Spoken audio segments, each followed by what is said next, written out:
नमस्कार दोस्तों, जय भारत जय उत्तराखंड।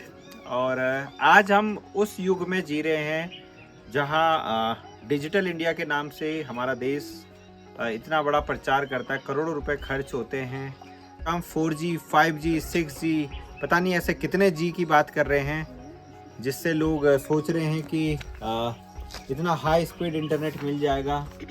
लेकिन जब मैं गांव आता हूं तो बड़ा ही दुख होता है, बड़ी ही पीड़ा होती है, क्योंकि गांव में 4G तो छोड़िए, 2G तो छोड़िए, मोबाइल में सिग्नल ही नहीं आते हैं।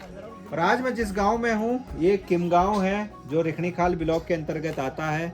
आप मेरे सामने छोटे छोटे बच्चे देख रहे हैं, नन्हे मुन्ने बच्चे देख रहे हैं। ये इस समय पढ़ रहे हैं और इनका जो पढ़ने का मुख्य कारण है यहाँ पर आने का, वो है मोबाइल में सिग्नल। क्योंकि इन बच्चों को स्कूल से मिलता है काम, ऑनलाइन काम मिलता है। उस काम को करने के लिए इनको मोबाइल में चाहिए होते हैं सिग्नल, इंटरनेट चाहिए होता है। और गांव में इंटरनेट नहीं आता। इसके पीछे है गांव जो काफी नीचे है, और इधर है इनकी गौशालाएं, जो ये दिख रहे हैं आप, ये गौशालाएं हैं सारी की सारी। और इन बच्चों की मजबूरी है कि इस गंदगी में ये लोग पढ़ रहे हैं, इस गंदगी में ये लोग शिक्षा जो चाहिए इनको वो ग्रहण करने की कोशिश कर रहे हैं। बड़े ही दुख की बात है। और देखिए, ये बच्चा, बात करते हैं कुछ बच्चों से।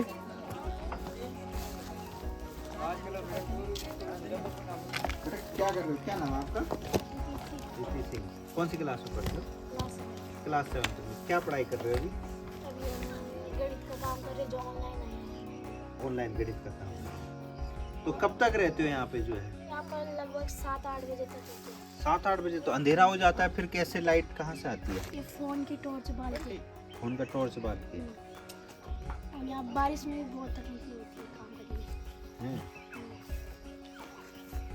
में।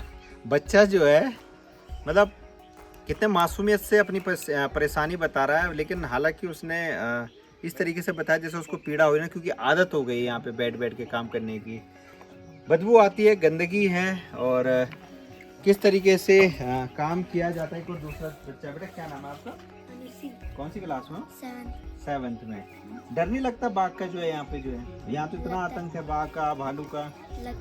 लगता है फिर भी आना पड़ता है काम करने के लिए आना पड़ता है। अगर घर पे ही सिग्नल आ जाते तो क्या घर पे ही करते फिर? देखिए, इस बच्चे को भी डर लगता है। हर बच्चे, आप इधर देखेंगे यहाँ पे काफ़ी बच्चे हैं जो यहाँ पर बैठे हुए हैं, बालिकाएं बैठी हुई हैं, और इनसे बात करेंगे। बेटा, हमेशा आते हो यहाँ पे? डेली आते हो? डेली ऐसे बैठे रहते हो? सही चलता है यहाँ पे इंटरनेट? बढ़िया चलता है? यहाँ पे भी नहीं सही चलता? थोड़े थोड़े आते हैं। कौन सी क्लास में हो? 8th में हो। आप कौन सी क्लास में हो? 8th में हो आप भी। क्या नाम है आपका? परिधि। अरे वाह, क्या सुंदर नाम है। क्या पढ़ रहे हो अभी जो है? इंग्लिश का काम दे रखा है। तो कितना टाइम लग जाता है यहाँ पे जो है काम करते करते? कितनी देर तक बैठे रहते हो? 2-3 घंटे। मतलब सोचिए, शहर के बच्चे AC कमरों में बैठे होते हैं, बढ़िया इंटरनेट मिलता है, सब चीज़ मिलता है, लेकिन गांव के बच्चों को गौशाला जैसी जगह में बैठ के पढ़ाई करनी पड़ रही है। कैसे हमारा देश आगे बढ़ेगा? हम महाशक्ति बनने की तरफ बात कर रहे हैं कि महाशक्ति हमारा देश बनने जा रहा है, तीसरी अर्थव्यवस्था बनने जा रहा है। लेकिन शिक्षा, जब आप गांव में आओगे तब आपको हकीकत पता लगेगी कि शिक्षा का स्तर क्या है, किस तरीके से बच्चे पढ़ रहे हैं। ये नन्हे मुन्ने बच्चों से आप अंदाज़ा लगा सकते हैं ये कहाँ इनका भविष्य जाएगा।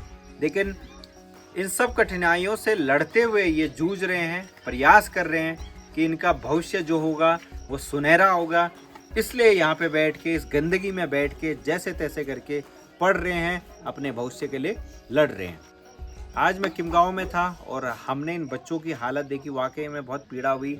मुझे लगता है सरकार को सूद लेना चाहिए, ध्यान देना चाहिए कि AC कमरों में हम लोग बैठे रहते हैं, लेकिन जिन बच्चों के लिए हम बैठे हुए हैं, शिक्षा विभाग की मैं बात कर रहा हूँ, ध्यान देना चाहिए कि कम से कम मोबाइल सिग्नल के लिए अगर टावर लगाए जा सकते हैं तो कम से कम प्रयास तो करे सरकार जो है कि यहाँ पर भी एक आध टावर इंस्टॉल किया जाए, ताकि बच्चे जो है घर पे बैठ के जो है पढ़ाई कर सकें। धन्यवाद।